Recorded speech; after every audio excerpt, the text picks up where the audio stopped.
àndaat ak yéen jàkkaarloo bi ñu am mbégte niñ leen koy defalee àjjuma ju nekk di ci ànd ak tey jii ci kàttanu borom bi soxna Aïda Sougou honneur aux dames moom laay njëkk a présenté balaa may dem ci ñeneen ñi nga xam ni ñoom la ñuy àndal ci waxtaan wi honorable yow yaay vice-présidente bu Aïda Sougou bu conseil économique social et environnement di di adjointe aussi maire u Pikine ñi ngi am mbégte dalal la.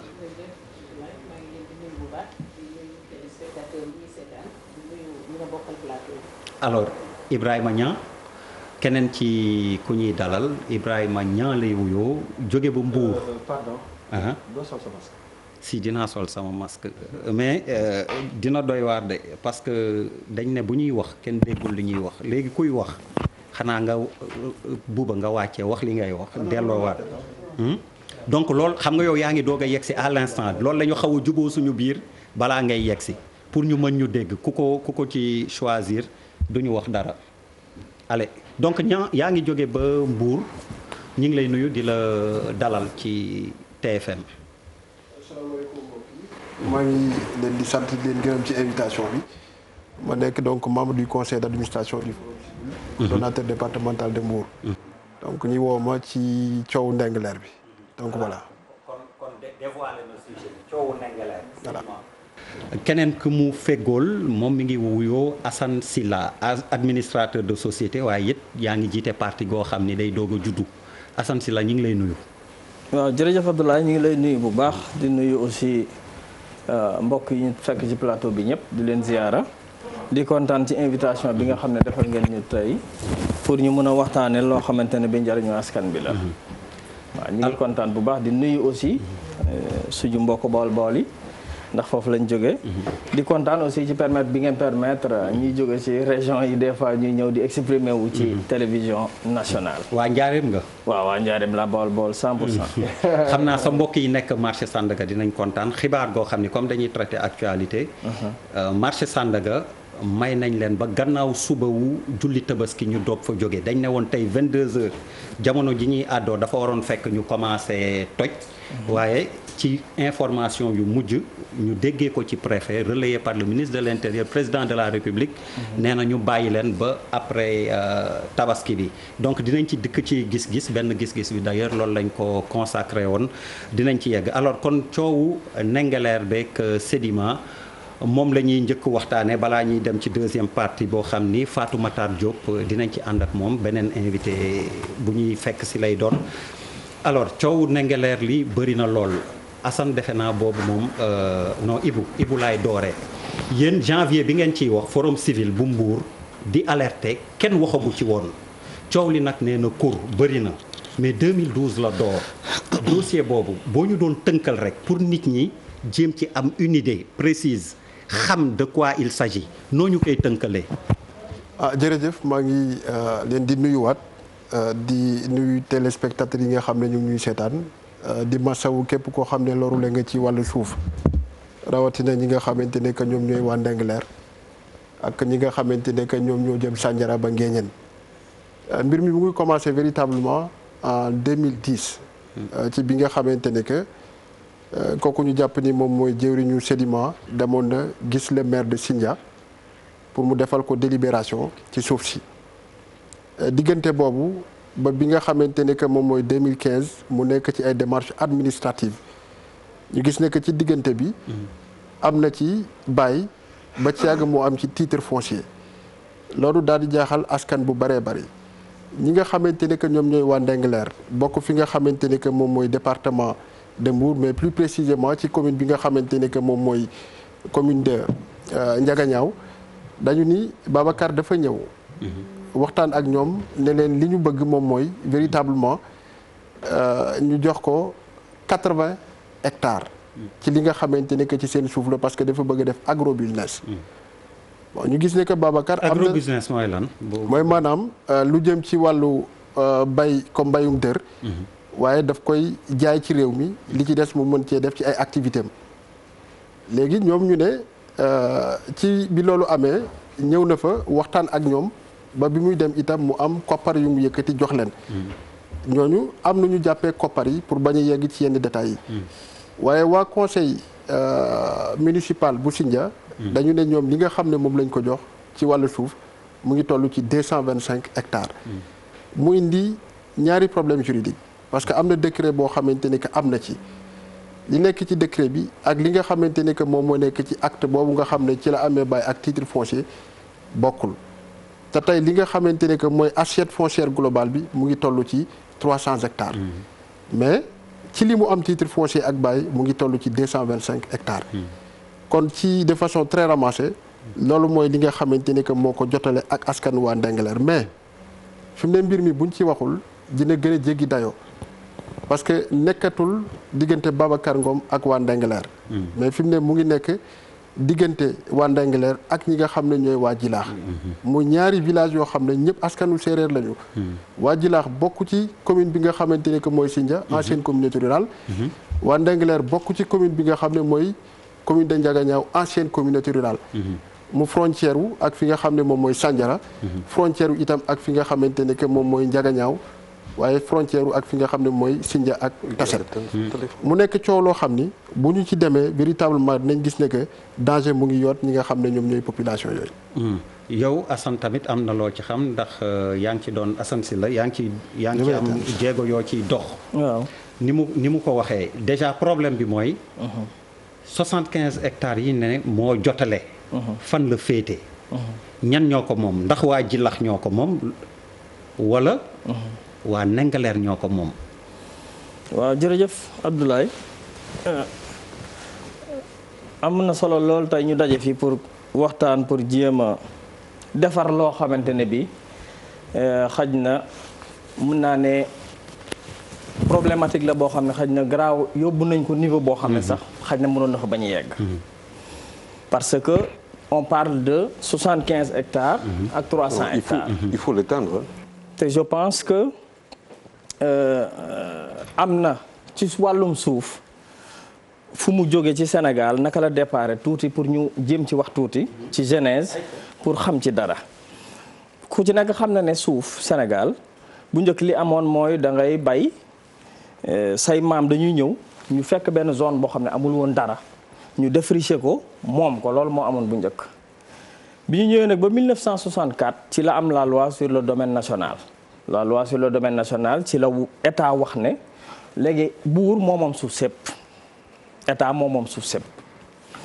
loolu nag wax nañ ko mais néanmoins doon nañ bàyyi ay largeur ci chef coutumier yi ak chef de village yi ñu continuer ak communauté rurale ñu continuer di def ay attribution de terre problème bii nag nga xamante ne bi wax nañ ko aussi dama koy aborder man peut-être ci ñaari volet mooy villageois ñoo xamante ne bii ci ngi dëkk ci village yu Ndingler ak projet boo xam ne ab promoteur moo ñëw bëgg a teg projet agro business ñaari côté yépp nag villageois yi ñi nga xamante ne bii ñëw nañu daan bay ci benn dëkk am nañ àq ki nga xam ne aussi promoteur la buy def agro business war nañ ko dimbale parce que man li ma jàpp jamono ji ci Sénégal Covid 19 bi. yóbbu nañu ci croissance moins 1%. dégg nañ njiitu réew mi wax ko 1% wala voire moins. ñu ngi jëm ci jafe-jafe yoo xamante ne bi ci fin d'année bi wala année bii di ñëw mën nañ ne problème mu crise alimentaire wala il y a risque de rupture ci wàllum li nga xamante ne bi moom la ñuy bay di dundee. parce que ku ci nekk xam na ne réew yi nekk bitim réew ñoom actuellement. fermé nañ seen ay frontières ci jaay ñu ay produits ñu ci baree bari kon ñun Sénégal li ñu war a def mooy fexe ba développer agro business pour que réew mi nit ñi les entrepreneurs moo xam Charles moo xam keneen di produire loo xamante ne bii dina mën a jariñ nit ñi. li ci des mooy Ndingler di village boo xamante ne bii. dafa doon bay ci information yi ma am nag bi ma defee récapitulatif bi mooy que ni dafa am le conseil municipal bu Sindia moom moo délibéré 300 hectares à un promoteur biñ ko délibéré 300 hectares yi te le maire de Sindia moo ko wax te je pense que maire bu taxaw ne lii délibéré naa ko ci sama périmètre communal la nekk délibération cadastre intervenir na ci urbanisme intervenir na ci parce que ñoom ñooy les services de l'État kon maire bu ñemee wax ne rek 300 hectares laa joxe mën nañ ko jàppal ne 300 hectares la joxe ci zone boobu bi ma xoolee carte satellite bi daf ñu won ne Ndingler dafa nekk à 6 kilomètres de Sindia 6 kilomètres Ndingler village bi ñu gis ne aussi ferme délimitation ferme bi nga xam ne moom la ñu joxoon promoteur boobu mi ngi à côté de Djilax après bi ñu demandé les informations ñu xamal ñu ne ñu village yu Ndingler dafa am ay population yu doon jóge foofu di ñëw ci côté Djilax bi di bay parce que seen ay terre moo gën a fertile léegi at yooyu nga xam ne moom lañ fa doon bay fekk ne en 2012 ci la délibération bi am muy 2012 lañ jox promoteur bi suuf si moom daf ko am ba pare nag mais utiliser wu ko woon défriché na ko mais bàyyi suuf bi noonu léegi nag village yi nga xamante ne mooy Ndingler jege foofu ñëwoon di bay foofu bi ñu dee bay foofu ba ñu ñëw nag en 2015 ci la promoteur bi dugal baay ñu dugalee baay en 2015 ñëw ba 2017 mu commencé fa sax produire nee na ci li ma dégg ci information bi mooy que ni moment bi muy produire première production bi en 2017 villageois yooyu ñooñu jógewoon Ndingler ñi ngi doon bay foofu kon ils étaient présents peut-être ils sont présents là-bas 4 ou 5 années léegi nag bi mu demee ba soxla suufam li nga xam ne moom la ko waa Sindia jox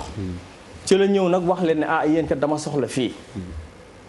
léegi nag waa Sindia ne ko pour bañ problème problématique il faut ngeen dem Ndingler waxtaan ak ñoom ndax 40 personnes doon nañ fi bay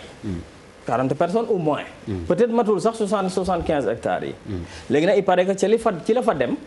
bi mu fa demee mu waxtaan ak ñoom xamal leen ne dafa bëgg a jël les 300 hectares léegi nag ba mu fay jógee si la leen ziare les 2 millions yooyu ñuy wax naan ger la ak du ger man loolu ça m'importe peu l'essentiel mooy yàgg naa gis ne nit mën na dem si benn dëkk village wax fa ba jóge fa bàyyi fa dara je ne sais pas ndax ay ger la ak yooyu du ma ci tardé li ma ci amal importance daal mooy village yi 40 lañu village ñi doon bay foofu 40 lañu kii am na périmètre boo xamante ne dañ ko jox sur délibération mu wut ci baay ba am ci titre foncier qu'est-ce qu'il faut faire mooy ñu jéem a xool naka la ñuy def ba waxtaan solution ba ñi nga xamante ne bi ñoom ñoo fa doon bay nekk ci village boobu ñu mën leen dimbale soit ñu jëlee leen foofu jox leen feneen parce que su fekkee ci périmètre communal u Sindia la moom promoteur bi amul sañ-sañu ne jël naa suuf soosu jox ko ñeneen donc solution boobu nag moom moo ñu fi indi tey pour ñu jéem a xool sur la mesure du possible naka la ñuy mën a def ba village ñi nga xam ne ñoo dëkk Ndingler doon bay am seen gis ci seen bopp suuf gis ci seen bopp mais aussi le promoteur bi def agro business gis ci boppam parce que c'est important ci réew mi aussi ñu am ay entrepreneur ci li wàllum mbay pour dimbale askan bi parce que fii ñu toll nii bay bu ñu ko deful ci Sénégal dina jafe fan yi ci at yi di ñëw waaw loolu mooy sama position honorable balaa may ñëw ci yow bon Charles defe naa dossier bi tamit jot na am loo ci bind wala loo ci xam bind déet lu ma si xam waaw ayca lu ma si xam waaw parce que xam nga DER faaw nu mën a waxtaan de manière posée xam que bu ñuy wax économie koom-koom bu ñuy wax politique ñu wax politique mais bu ñuy jëlee ñaari boole ko rek lépp lay yàq lu bëri gis nga DER suñu wàllu mbéy lu mu doon indi si koom-koomu dëkk bi maanaam si suñu PIB ba 2012 motul 10% de PIB loolu moo indi woon plan REVA 2007 ñu indi plan REVA 2007 pourquoi ñu indi plan REVA parce que dañ doon soutenir mbéy bi pour que xale yi bañ a traverser jël géej bi di dem xale yu doon dem géej ñan lañu mais fan la ñu jógee si biir dëkk bi mu am exode rural benn massif ñoom ñëpp ñëw Dakar jóge Dakar di jël gaal loolu indi plan REVA qui a été finalement doxul ñëw ba 2017 agriculture mu ngi tollu si maanaam fukk ak juróom benn si suñu % 16% de notre PIB c'est invraisemblable donc maanaam buñ bëggee lekk bu doy am lu ñu am suñuy nit yi fii mënuñu ko jox lan moo ñu ko mën a dox mooy ñu toog ak ñoom ñoo xamante ne ñoom ñoo am xaalis ga daje ak ñoom ñu toog créer loolu ñuy wax synergie pour que suñu agriculture mun a dem kanam te si lu ma gis fii mooy que dafa am loo xamante ne ku jël décision dem comme l'a dit le monsieur en face fàtte naa tur Silla comme lu mu ko waxee exactement noonu la demee soxla suuf ut suuf boo génnee Dakar di nga gën a Dakar def ay kilomètres doo gis tool suuf rek ngay gis doo gis exploitation mu ñëw comme lu koy tubaab bi di ko def tubaab bi am nañ fi suuf on peut les citer bon mu ne pourquoi pas dekk ci extension développement donc jaar par yoon bu mu war a jaar ci biir loolu ce serait bien peut-être il parlait tout à l'heure de quelque chose xaw ma est-ce qu'on peut voir parce que loolu mooy déterminer lépp mooy wane aussi jafe-jafe ga Pierre Da Silva je pense que tu as la carte dafa manqué waxtaan jafe-jafe boobu bu dee tam dafa manqué waxtaan xalaatuma ko dafa manqué waxtaan lu ci rax peut-être moo ci am importance parce que su ma gis-gis lu ci rax dafa am lu ci rax parce que gis nga DER boo ñëwee ñu toll ci jamono boo xamante ne waxu mbéy la ñuy wax développement mbéy nga toog 60 ans après sa indépendance sa mbéy di def 16% de ton PIB mënuñu wax que c'est un succès ce n'est pas vrai ce n'est pas vrai c'est un échec mbéy nag ñun dañu tàmm di ne suñuy paysans on n'a pas de producteurs on a des paysans dem nañu ba ñu dugal ci suñuy boppu paysans maanaam ñoo xamante ni ñoom ñooy béykat yi dem nañu ba dugal seen bopp que ñoom ay paysans la c'est-à-dire en termes de détermination de terminologie ñu nekk ci couche boo xamante ne ndeysaan à la limite sax da nga leen di kii alors que quand même on doit pouvoir les transformer en producteurs mais pour ñu nekk ay producteurs faw ñu daje ak ñoo xamante ne ñoom ñoo yor koppar ga les banques yu fi nekk les banques étrangères ce sont pas ces banques-là qui vont venir donner aux Sénégalais pour que ñu béy ce n'est pas vrai ñu am xaalis ñoo ci mën a teg seen xaalis léegi qu'est-ce qui fait que lii yëpp ñu def ko population Denguelaire boo ko jëlee dajale ko ak population Djilakh est-ce qu'ils font 20 000 personnes est-ce qu'ils font 30 000 personnes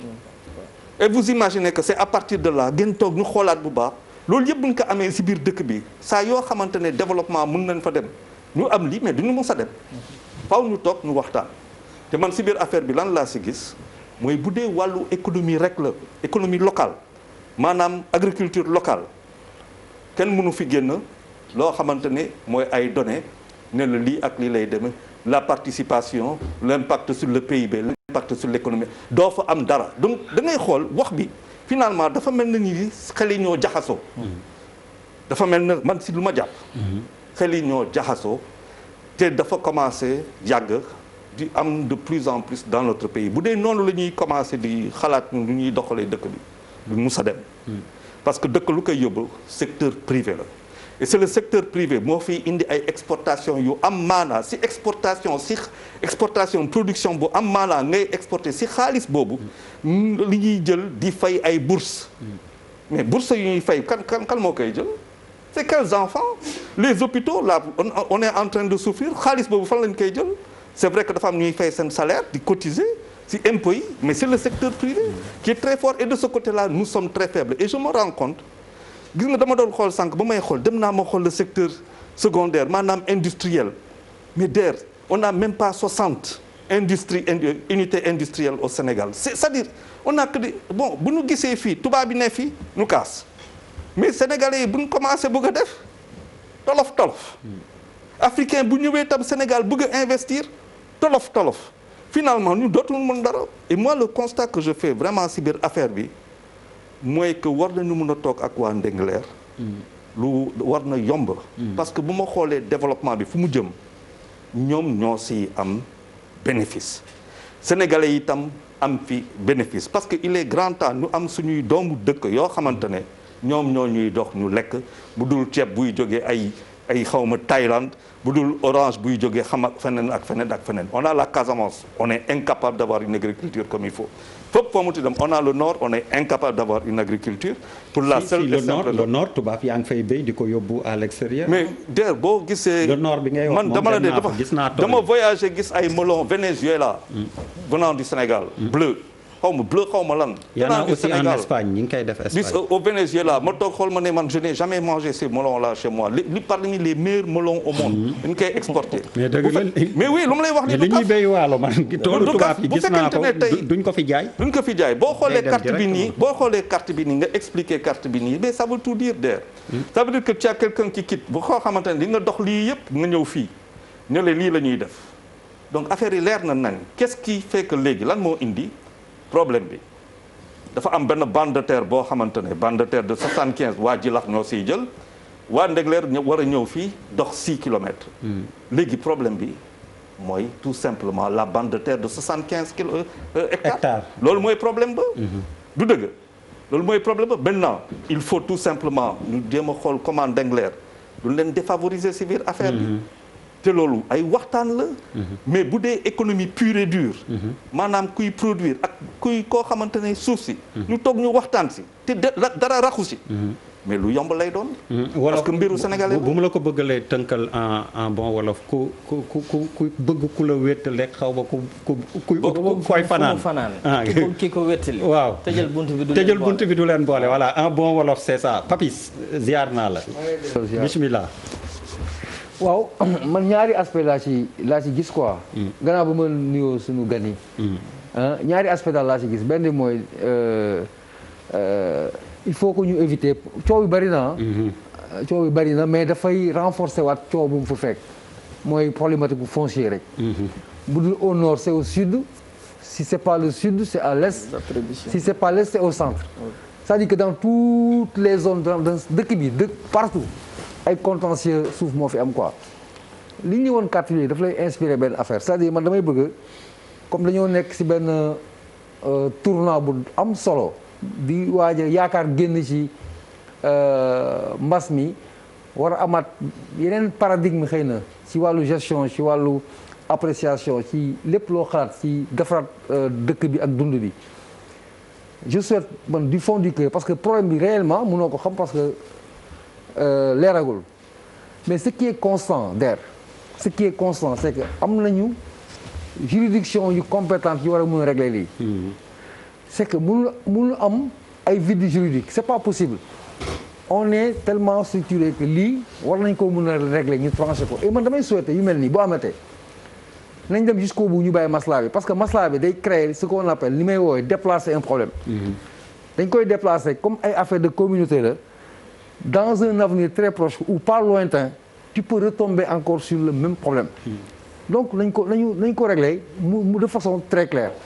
benn affaire bi nga xamante ne moom ngay xool ni sa xol di tàng Charles l'a effleuré un peu mais demal jusqu'au fond c'est vrai mais boo gisee superficie Sénégal ni ñu toll yëpp mais génneel espace habitable yi ñuy habité. et y a rien. mais c'est 10 000 fois zéro. en d'autres termes bu fekkee ne man nekkuma géologue nekkuma géographe aw ma ci xam-xam agriculture mais je me dis dans ma petite tête que problème suufu mbay dans ce pays warul mun a am. man foofu lay ñëw quoi c'est que warul mun a am dans ce pays ñi am problème suuf dëkk boo xamante ne mu ngi toll lu ko neex ay tuuti nit booy voyage nga koy xam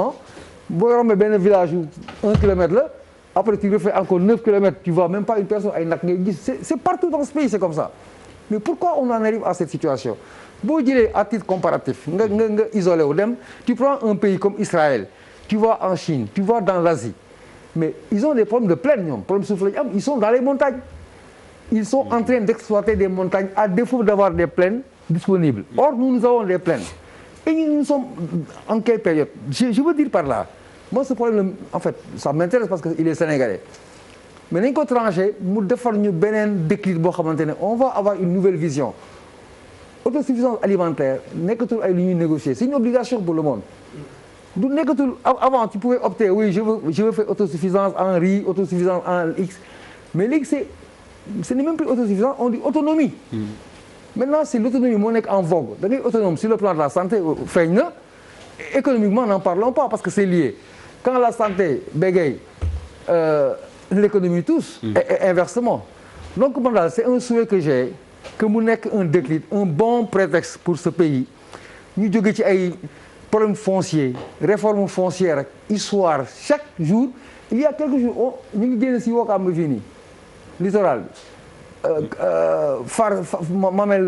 mamelle de Ngor xaw ma phare de truc aujourd'hui on a Ndingler demain on sera ailleurs ça ne va jamais s'arrêter donc dama ne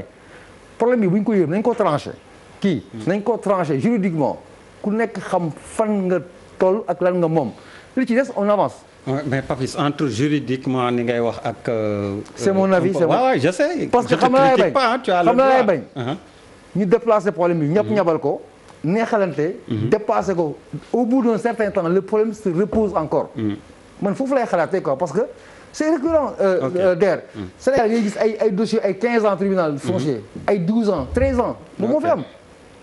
moo fi am malheureusement. Pape Djibril ziar naa la comme gisante wuñu fa la ñuy faral di tase mu nuyu la fii ci plateau bi. Der delloo ziar bu baax. di nuyu sunu gan yi ñoo bokk ak ñun plateau bi. ak naataango yi. di wax ne rek alors question problème bi noo xalaatee ñu régler ko parce que je pense que c'est ça qui est le plus important aller vers la solution. waaw xam nga li benn waay doon wax naan ñu ni neen la kenn raxuñu. moo tax su yu mel ni amee man réew mi à chaque fois bu problème amee dama naan sunu mécanisme de médiation yëpp dafa yàqu. Les cours et les tribunaux aussi ne nous servent plus à grand chose. mais est-ce que loi domaine bi tamit mi tëral suuf si du loolooy problème bi parce que au-delà de bii bëri na fi coow trop Pape. te suuf la rek ba léegi moo tax ma ne li xew nii. c'est symptomatique. d'une certaine façon de procéder. maanaam li ma intéressé mooy comment est-ce qu'on en est arrivé à ce niveau. nan la ñu def ba agsi ci lii tey jii Ndingler la ñuy wax. oui mais bu ngeen demee dans un passé très récent rek. gis nañ fi Fanaye Diéry gis nañ fi Mbane gis nañ fi ay Témé Soubalbé gis nañ fi aujourd'hui ce qui se passe dans l'exploitation des ressources minières au niveau de Sabodola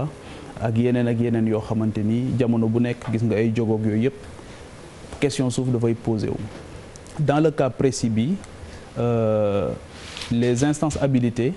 ñi nga xamante ni ñoom ñoo am dossier bi rek ñoom ñoo ñu mën a wax les tenants et les aboutissants mais encore une fois damay wax ne man souvent problème yu am ni su amee yu mel ni su amee li ma ciy intéressé mooy de quoi s'agit-il d'abord et ensuite où se trouve l'intérêt général loolu moo may gën a intéressé donc li ma bëgg a wax mooy bay suuf dafa am solo surtout ci kaw gi man je suis très bien placé pour wax ko parce que Caajaay géem nga xamante ni fa la nekkoon kii bu naa tudd Caajaay donc dama daan dem bay gis ñoo xamante ni aussi bay moo tax ñu leen daan fayal jàng tout je me rappelle boobu école Notre-Dame de la Paix bi fa nekkoon 12000 la woon année bi à l'époque année 18000 bi ñu ko yokkee tolee la defoon ci dëkk bi ñu ko yokkee di ko 18000 ñu ne 18000 dafa bari l'année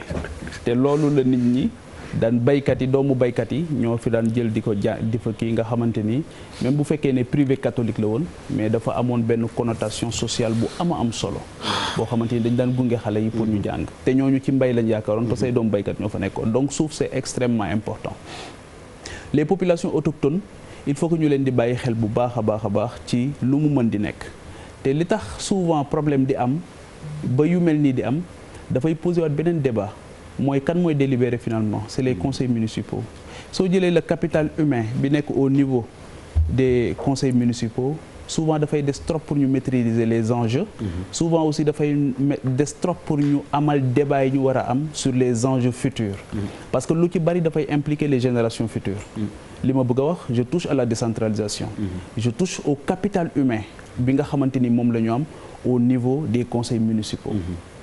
nga xamante ni suñuy délibérer ban place la ñuy jox population yi te ci yërmande d'abord mais ci pédagogie nga xamante li nga xam da nga koy def te askan bi nga jàpp ne ñoom nga koy defal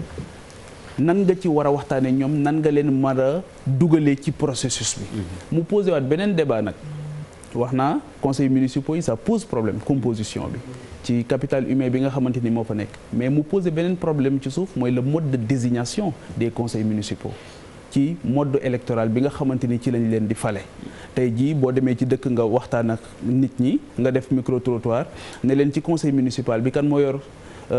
commission environnement kan moo yor commission santé kan moo yor commission duñu ko xam te ñooñu ñooy décider ci seen avenir donc loolu dafay poser boo demee nag ci village yi mu gën a compliqué parce que sunu réew tamit ñi mën a lire ba ci biir conseil municipal yooyu di nga fa fekk ñoo xamante ni langue bi nga xam moom la ñuy jëfandikoo mënuñu lire mënuñu bind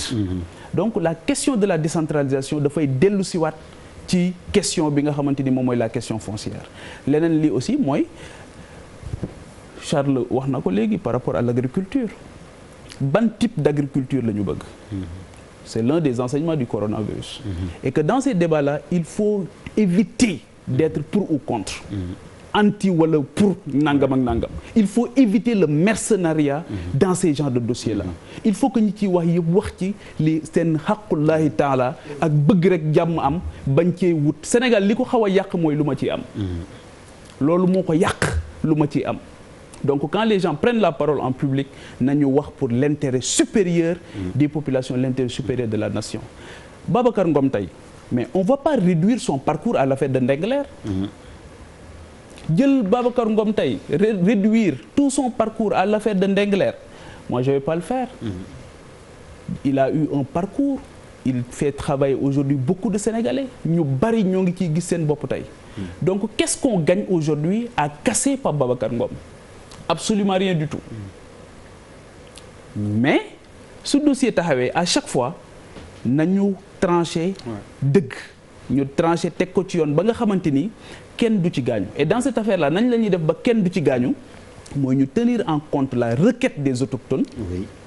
daal di jéem a comprendre aussi li kii modèle économique am ak business bi nga xamante ni moom la bëgg a développer parce que on ne peut pas concevoir wax naa léegi ne ñu ni neen la kenn raxuñu qu'on ait des victimes dans cette affaire là parce que dooy étranger ñoom ñoo fi ñëw pour exploiter quoi que ce soit Pape Babacar Ngom a la faculté de comprendre bel et bien li nga xamante ni moom mooy requêtu ki population moo tax wax naa ne sànq bu ci mercenariat dugg bu ci dimension politique politicienne dugg mais nañu poser le débat avec sérénité ñu waxtaan ci avec sérénité et que li ñu am ci ay mécanismes de médiation ñu teg ko waaye ñu comprendre que ne tey jii bés bu ñu defoon inventaire sur ces gros bonnets là dans ce pays là qui se sont accaparés des assiettes foncières à n'en plus finir kenn xamul ni mu toll daanaka population yëpp elles sont confrontées à cette problématique partout dans le Sénégal demal bu avion bi di ñëw ba Tim Dias mais da ngay gis gars yi dañu jël ay assiettes foncières yu dul jeex daal di koy encercler taxaw di xaar doo xam lan lañ ci bëgg mais moomuñu ko et les générations futures dans tout ça ñun ñii ñoo ngi ni on a un problème pour avoir un lopin de terre au même moment am na si ñoo xamante ni jël nañ suuf su dul jeex accaparé ko téye ko dans beaucoup de pays en conflit ci suuf la commencé Casamance bii ci suuf la commencé woon te tey jii problème mu suuf banque kii ba tey Papis wax na ko léegi évitons les consensus mous posons le débat sereinement ñi ci war a wax ci maa ngi ko doon wax ci quartier général may wax ne may fàttali sëñ Abdou Aziz Sy Al Amin wax bu am solo bu mu doon wax nee na ki nga xamante ni dafay wax te xaalis rek tax muy wax nee na nañ ko noppiloo te jox ko xaalis waaye ki war a wax te xaalis taxul du jëlul parole wax nañ ko jox xaalis ndax mu génn wax donc que ceux qui doivent parler dans ce débat là prennent la parole pour trouver des solutions. Et Pape Djibril, pour te conforter yaak Papis donc dans ce que vous dites on a suivi le ministre Amadou Ba dans l'émission Pape Ngagne ak Abdoulaye Cissé il a été DG des domaines des impôts et des domaines su waxee ak ministre des finances xam na li muy wax coow li muy bëri yëpp comme ni Charles wax nand foy gi ni muy bëri li ci jaaxal nit ñi nee na 5 à 6% moo nekk ci seen loxo ñoom coow li muy bëri yëpp 5 ba 6% la waa impôt ak domaine ak nguur gi sax laay wax ci li ma dégg ci li mu wax mais moom la ñuy gérer donc annuler 95 pratiquement % de li des ci territoire national bi ça c'est un vrai débat et c'est un vrai problème boo xam ni ñoom war nañ ci liggéey gis naa ni bëgg nga ci tontu mais après on va y arriver mayal buuba non waxuma damay wax ne par rapport liggéey wax noonu xam nga effet décentralisation am na loolu itam dafa jouer ci affaire oui daf ci jouer mais parce qu'on ne peut pas comprendre que ni ñuy wax Sénégal toll noonu qu'on puisse avoir des problèmes de terre et que ñoom 5 à 6% rek lañ nekk di gérer c'est incompréhensible buuba bismillah waaw Der bon danga may rek avant may commencer quand même jaale Ousmane Sow Ichar Soleya Mama xam ne jaar na ci kër gi mais aussi nit bu amoon importance ci culture Sénégal ak environnement ak politique ak lépp. donc mu nekkoon kilifa gu mag di ko jaale waa Sénégal jaale aussi sama benn yaay bu tudd Awa Fall maa ngi koy ñaanal aussi yàlla xare ko àjjana di wax que ni en fait en réalité man je pense que suñu dëkk yi problème bi ñu gën a am mooy problème de vision parce que ñu ngi bëgg a jël mbay pour mu jouer les premiers rôles ci suñu développement suba ëllëg te ñun amuñu vision parce que pour man bu ñu desee ci wàllum kii jël na 75 hectares de plus que li mu waroon jël on passe à côté lan la 300 hectares war a def ci localité bu ñuy exploiter parce que dëkk yooyu ay dëkk yu ndaw la ñu normalement bu fa 300 hectares bu ñu ko fa jëlee di ko fa exploiter li war a njëkk a nekk mooy dafa war a feeñ ci localité bi. ñu gis ci seen bopp. mais ñun dañuy ay contradiction rek moo am Sénégal parce que dañuy gis nit ñi ñu ngi jógee ca àll ba Dakar ñaata millions la ñu waxoon il y a quelques années léegi ñaata millions ñoo fi nekk ah. On était 400 000. C'est à 3 millions, à 1 million 200 dans les années. léegi ñaata nit lañu. 3,5. léegi on est à 3 millions 500. nit ñaa ngi jóge ci àll bi di ñëw. parce que tout simplement bu ñu amee vision moom mooy naka la activité yooyu mën a développer localité yooyu. te loolu pour man li ñu naan cahier de charge warul yem ci limitation wu terre yi ñuy jël. ay fii la war a yem ak yooyu mais dëkk bu ko def mooy amoo vision bu ñu bëggee suñu dëkk bi développé wu waxuma Dakar Sénégal mais su mooy da nga naan activité bu waree am ci dëkk bi lii la ci dëkk bi am mu nekk cahier de charge avant ngay daggal nit ki du ñëpp ñoo war a bay moi je suis si ñi nga bokk si ñi nga xam ne pour man ñi nga xam ne ci mbay la ñu juddoo màgg si yaroo si dañu war a continuer bay mais peut-être waratuñu bay comme ni seen maam yi doon bayee mais pour ñu bañ a bay comme ni seen maam yi doon bayee mais foofu la état di ñëwee. foofu la ki nga xam ne dafa ñëw ci benn localité jël fa 300 hectares projet bi ñu ko war a njëkk a laaj moom mooy que ñi dëkk ci dëkk bi nan lañ ciy teddee fii ak 10 ans 15 ans. c'est pas un problème de superficie c'est pas ça c'est un problème de vision avant ñuy dugg sax ci waxu Babacar Ngom bi. dafa am ay coow yoo xam ne bu amee je pense que il faut ñu dem plus loin suñu agriculture bi boo duggee wëree Sénégal mais bëri na ñu jox suñu pomme de terre bi te duñu ay sénégalais suñu soble si ñu koy exploiter fii di ñu ko jaay di jël xaalis bi ñu ko jaay di ko exporter di ko yóbbu loolu manque de vision daf ko gën a rëy est-ce qu'on en parle non ñun dañuy focaliser wu jël émotion jiital ko teg ko ci kanam fekk sur le fond duñ ci taxaw lan mooy développer dëkk lan mooy tax fii ak 20 ans su ma rombee jas noonu ma gis mu développer pourquoi terre yooyu yëpp li Charles doon wax lépp mu vide mais parce que l'État n'a pas aidé ces gens-là pour que ñu moderniser wu valoriser ko mais moom laa lay wax nii bu ñu la nee da nga bëgg a jël 300 hectares ci benn dëkk cahier de charge bi dafa war a dépasser ay limitations ak ñaata ngay fay par mètre carré. tey jii nii Almadies bii ñu dëkk nii ñun ñii wala ñu nekk fii di liggéey benn mètre carré bu nekk ay 1 million lay jar nga dem ci dëkk yooyu benn mètre carré ñu la koy jaay ñaata ay 5000 mais différence boobu dafa rëy lan moo ko indi moom mooy que si système bi ñuy joxee terre yi du ñu jël en compte localité yi te bu ñu ci nekkee nii fii ak 200 ans ces gens là du ñu mës a avancer. donc tey jii nii bu fekkoon ni jël nañu 300 hectares ñëw dem ci village yëpp ne leen ci biir projet bi fii ak 30 ans yi tant de jeunes tant de nit ñoo ciy liggéey lii lay impact bi lay def économiquement ci localité bi mais kan mooy bañ loolu mais il faut pas qu'on s'arrête sur le fait de jël ay terre rek am na lu Pape Djibril wax mais en réalité boo jëlee Pape Babacar Ngom effectivement je suis d'accord avec lui on va pas ci ay émotion rek jékki-jékki effacer lépp lu mu def diaboliser ko teg ko tam ko dëmm wax ko non c'est pas le problème n'est pas là ce n'est pas un problème politique mais c'est un problème quand même te pour man bu ñu bëggee woowee suñu bopp Sénégal te problème bii mënuñu ko régler moom mooy que li ñuy woote ñu nekkuñu mais en réalité état nguur dafa war a jël exemple ci lii pour xool nan la ñuy développer suñu mbay mi suñu bëggee ñu développer ko dañ koy développer ak ñi nga xam ne ay baykat lañu d'origine parce que amuñu doole ki yer tracteur di ko indi ci benn champ di ko dawal ute na ak 1100 personnes yoo xam ne dañu yore pick-up pelle di gas. te ñooñu ba léegi ñu ngi yore pick-up pelle. léegi comment faire pour que ci biir cahier de charge bi bu nit ñëwee di exploiter ay terres ci benn localité dafa am loo xam ne dafa war a dellu si automatiquement ci localité bi te loolu warul yem ci ay délimitation de terre. il faut que ñu am vision suñu dëkk yi bu ñu bëggee ñu avancer il faut suñu mbay mi ñu moom ko suñu mbay mi léegi li ma la wax ni lu ci gën a bëri ñun sénégalais moomuñu ko. xoole nañu ba étranger yi ñëw ko jël ko di ñu ko jaay di jël xaalis di ko yóbbu. buuba li ci gën a graaw non li ci gën a baax lekkuñu ko man nee naa la dem naa waalo fa ma dëkk. non dañ koy yóbbu conteneur yaa ngi fa taxaw frigorifié der waxewu ma foofu dañ koy yóbbu waxuma yóbbu bi de li ñuy jaay fii lu ci gën a bëri étranger moo ñu koy jaay ñun ñu koy lekk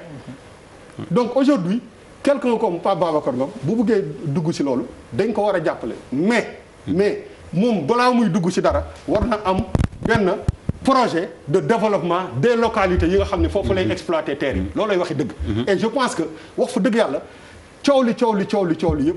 c'est un problème qui peut être réglé mais nañ ko régler si beaucoup plus si ay projet d'avenir parce que ñooñu di fa pas yooyu ñu nga gis ñu si télé bi mais pas yooyu ku ci dundaat 10 ans bëri na peut-être ils ont ay 80 ans nañ waxante dëgg fii pour nga dugg 90 ans bëri na parlons à leurs enfants oui ak seen i sët il faut ñu wax ak seen i doom ak seen i sët ñu xam ni dans 10 ans man mii dinaa nekk fii parce que tam xam nga des fois di nga nekk ci réewu taax yi am benn perception des choses yoo xam ne nit ki bu dee localité bi rek nga xam nga li ma la bëgg nga yeewu suba xam nga tracteurs yi ñëw affaires yi ñëw les gens aussi des fois ils se posent des questions te loolu moom mooy dëgg te loolu vision wu état la du ay fii dañuy waxante dëgg wax fa dëgg yàlla boo demee ci zone yu bëri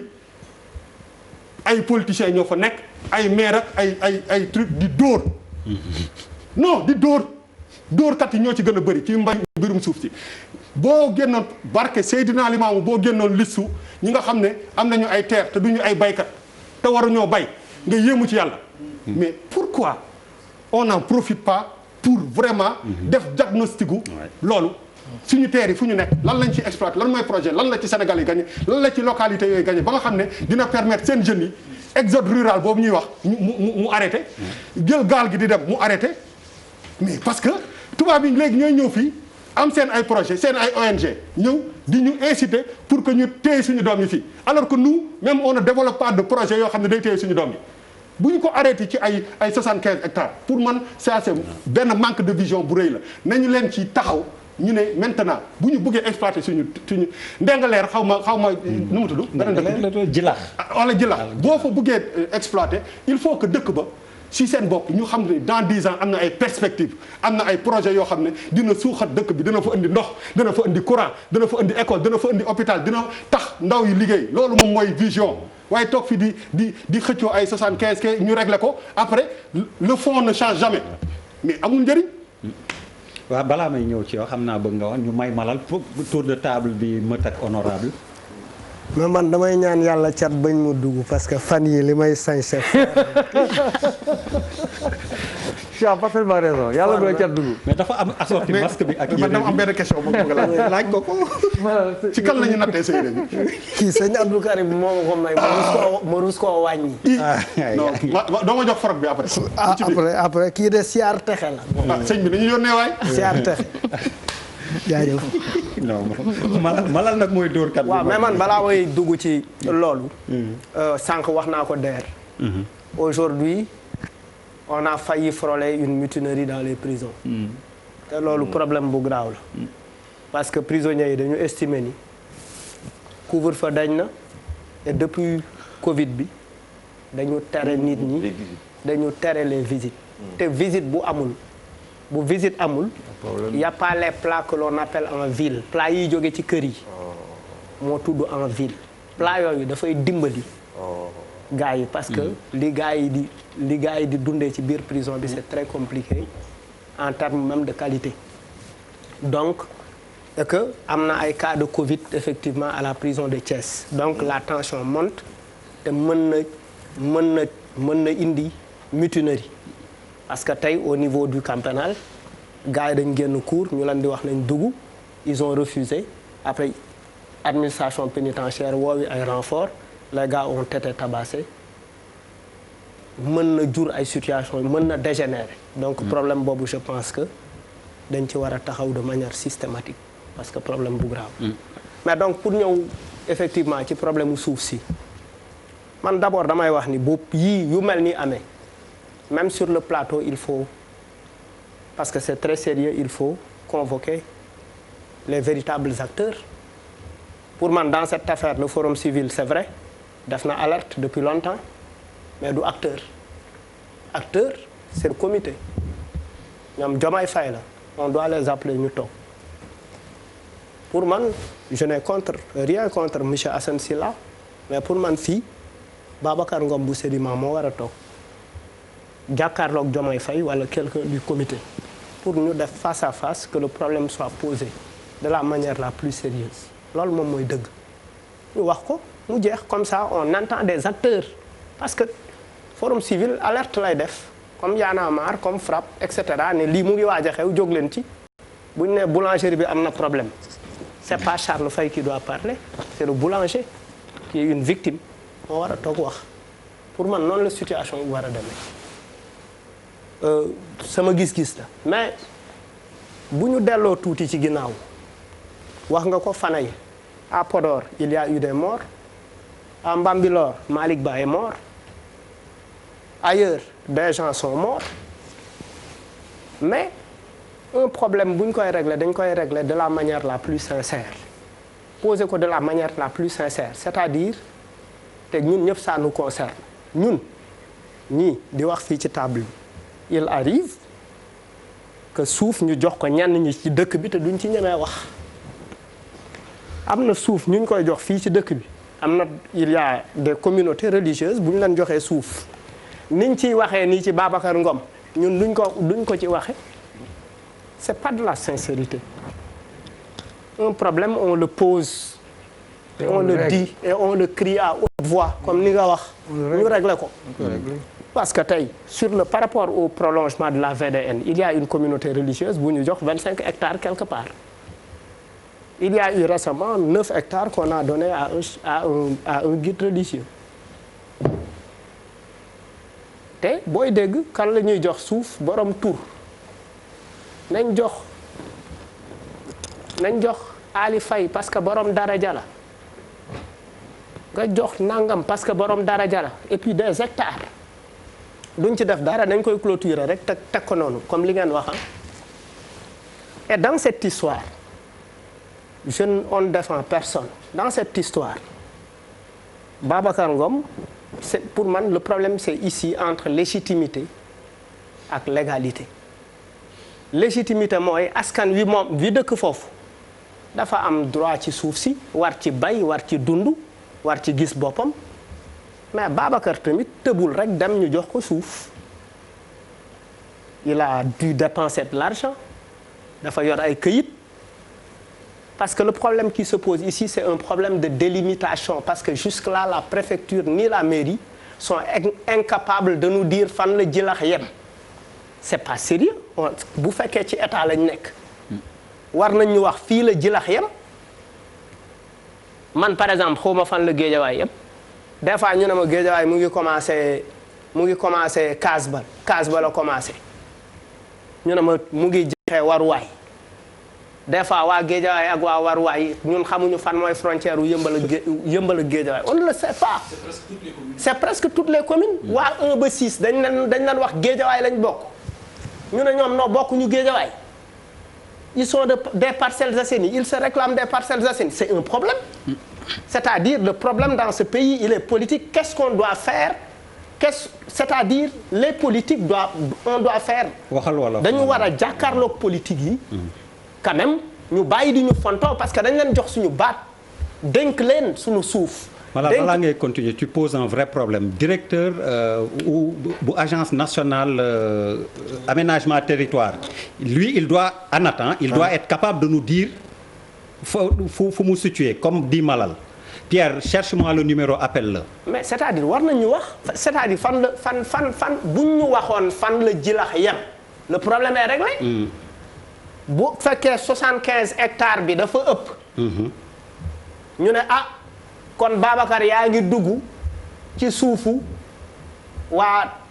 Ndengeleer te bu loolu weesoo dafa am loo xamante ne fii ci réew mi waxtaan la parce que léeg-léeg di nga nekk frontière u Gambie di nga nekk biir Gambie di nga nekk Farafenni sa jabar nekk Karang nga dem reeree fa fonde mbaa da nga fa am dara. mun na mais il faut qu'on tienne compte de ces aspects culturels. bàyyi ko rek bàyyi ko mu continuer. kañ nga fa reeri ji après. bàyyi mu continuer. non exemple Covid bi moom bu daggoo Karang. bi ñu ubbee affaire yi yàggul xam nga il faut aussi qu'on tienne compte de cet aspect culturel socio-culturel où en fait man fii la Djilakh yem. oui loolu këyita ko xam mais man xawma ko. mais li cosaan ak aada xam mais loolu est-ce qu'on doit le perdre au profit de la modernisation au nom de est-ce que la modernisation daf ñu war a perdre loo certaines réalités socio-culturelles dañ ko ci war a ñambaasaale di ko rafetal fii le problème n'existe pas Babacar Ngom dafa am obligation wu waxtaan ak population yi est-ce que suma mbokku séeréer yi dañu war a continuer di bayee ileer ak daba di goree jaasi di bay 3 mois ba 3 mois alors que mën nañ bay toute l'année après bay 3 mois ñëw Dakar di jaay ndiir mais oui parce que da ngay ñëw Dakar jaay ndiir ngay jaay man démb jënd naa ndiir parce que dégg naa dafa baax ci góor non Malal ndiir dafa baax ci góor c'est ce qu'on m'a dit. Ah bon. Tu as raison. léegi lekk nga ndiir bi. lekk naa ndiir. doo ko gisee. mais dafa baax. Malal tu as posé un vrai problème balaa nga ñuy yóbbu ci leneen non non s'il te plaît Malal. Malal baax na Malal doy na yee Malal doy na. mais c'est que tu as posé un vrai problème et je vais régler ton problème. ndiir bi naa la wax ndiir bu baax bi fan la. bu wow bi wala bu tooy bi wax ko léegi. bu la neexee bu tooy bi wala bu wow bi. xooj ko bu la neexee. alors Malal da nga fi poser question bu am importance yaa ne dañu war xam délimitation. alors directeur général ANAT. monsieur Djigo Amadou suma juumul bu ma juumee nga rectifier ma Pierre comme yaa may dey. Amadou Djigo la il est en ligne.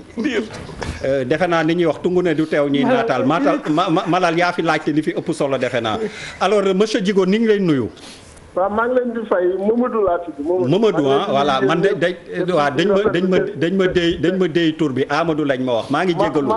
Mamadou laa tudd. Mamadou Djigo alors yaa ngi doon suivre très certainement. et Malal laaj na laaj bu am solo c'est votre responsabilité de délimiter communes yeeg gox yeeg goxaat yi et problème bii ñu nekk certainement on a dû vous saisir c'est très simple 75 hectares yi nekk en cause Djilakh ko moom wala ci Ndingler la bokk bismillah DG. waaw maa ngi leen di nuyu yéen ñëpp. ñu ngi lay fay. voilà dama bëggoon wax man de façon générale ci problème mu foncier au Sénégal. waaw doo ñu jàppale ñu xam bi tamit nga xam ni mooy prétexte bi non problème mu Ndingler ak kii bi nii bugguma ci wax noonu bugguma ci sori noonu c'est vrai que ANAT moom moo yore la cartographie nationale. c'est ça le débat. mais vraiment monsieur Djigo c'est pas ça ñun vraiment boo ñu mënul leeral on va pas. il faut pas qu'il nous entraîne. oui monsieur Djigo ñu ngi lay dégg. soo leen ma dégloo nii li may apporter nii dina dimbale Sénégalais yëpp ñu xam. kon bismillah ñu déglu la par rapport ak problème mu foncier bi. ok. waaw maa ngi dégg sànq ñuy wax ne monsieur le ministre Amadou Ba nee na à peu près 6% yooyu rek la impôt le domaine yor ci affaire foncier. oui li ci des domaine national la collectivité locale yi en général ñoo koy gérer. c'est ce qu'on a compris wax na dëgg mais dama bëggoon a wax ne xam nga xale bu juddu. dañ koy wutal kayitu juddu. ñu ngi lay dégg. xale bu juddu dañ koy wutal kayitu juddu. oto buy daw ci kaw tali bi dañ koy wutal kayit bu muy dawee. oui. suuf tamit dafa war a am kayit. mais malheureusement nag dañ fi amoon benn plan d'aménagement du territoire bu ñu validé woon en 97. mettre wuñ ko woon en œuvre lu ci gën a bëri kenn mettre wu ko woon en œuvre. amul woon loi bu ko accompagner woon. ce qui fait que ñu am li ñu naan cadastre urbain te amuñu woon cadastre rural léegi nag li ñuy wax côté àll bi yëpp presque mun naa wax ne dañu amul woon këyit carrément duñu wax ne fii bàyyi la fii titre foncier la ak yooyu. président bi mu ñëwee en 2012 comme moom dafa waroon réew mi mu def constat yu bari ci côté suuf bi mu ne dañuy defar benn plan boo xam ne dina boole yii yëpp ñu defar ko dëkk yëpp am këyit suuf yëpp am këyit lépp leer ñu ut application yoo xam ne suñ ko ci defaree nit ñëpp dinañu xam ne lii la fii la fii la léegi nag loolu pour defaroon ko da doon jël temps dafa jëloon temps bu bari moo tax le 24 janvier passé la validé le nouveau plan national d'aménagement et de développement territorial du Sénégal. xam nga histoire du Sénégal de 60 ba léegi dafa am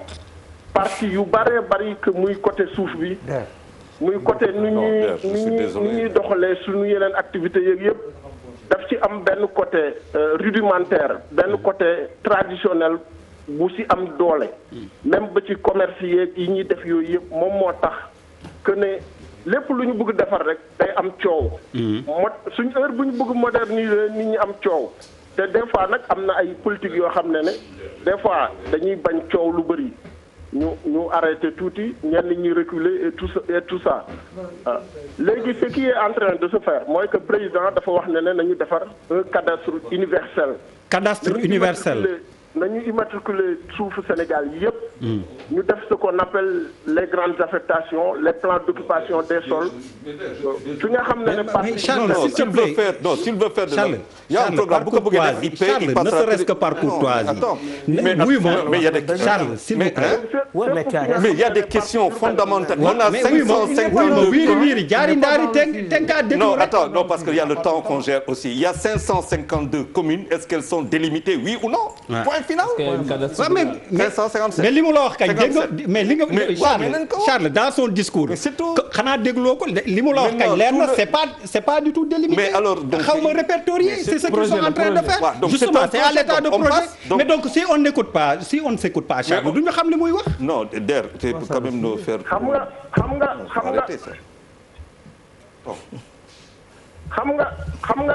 nga ancienne commune yi. seen communauté déjà yow la ñuy voilà soo jëlee les anciennes communes. comme nga jël avant acte 3 bi anciennes communes yëpp dañ leen defal délimitation ñu ne commune bi ak commune bi route bi moo leen séparé. objet bi moo leen séparé mais communauté rurale yi ancienne communauté rurale yi amul benn décret bu wax ne communauté rurale bi ak communauté rurale bi lii moo leen séparé. décret yi dañu wax ne communauté rurale yi. association de village la un groupement de village. village tel léegi nag yow sooy def délimitation. mun nga nekk ingénieur bi gën a xarañ ci àdduna bi mun nga jàngee fi gën a mag ci àdduna bi mun nga yor jumtuwaay yi gën a mag GPS yi gën a baax ci àdduna bi mais munoo wax ne telle commune telle ancienne communauté rurale ak telle ancienne communauté rurale. fii moo leen séparé. maintenant nag yooyu yëpp président dana woon nañ ko defaraat. alors oui ma donc il apporte la réponse xamul. alors on commence par ça. donc Mamadou Djigo. léegi nag il faut que sénégalais yëpp accepter ñu bàyyi sunu méthode traditionnelle yi. sunu méthode traditionnelle yi ñu dem vers la modernité parce que sénégalais yi dañuy yokku. mais loolu mooy lan concrètement c'est quoi comme concrètement bàyyi traditionnel dem modernité. non gestion wu traditionnel yi comme man sama maam am benn village ou am benn voilà comme par exemple sama maam am benn village dëkk ci benn village ne suuf yi yëpp man maa ko moom ou sama njaboot ko moom te alors que suuf yooyu noonu amuñu këyit suuf yooyu nag l'État est obligé mu utal leen këyit pour que ñu mun leen valoriser. am na suuf yu bëree bëri au Sénégal yoo xam ne amuñu këyit te yooyu noonu pour nga valoriser suuf bi il faut obligatoirement mu am ay këyit. am na ñoo xam ne dañuy ñëw bay. ñu xëy suba teel ñu xam ne am na benn infrastructure ou benn projet pour l'intérêt national bi fi war a jaar. ay quelques nit opposé aussi ñëw jóg ne non lii du fi amee. mais des fois yooyu moom mooy poser problème. ok DG on a compris l'idée. nga xam ne DG on a compris l'idée.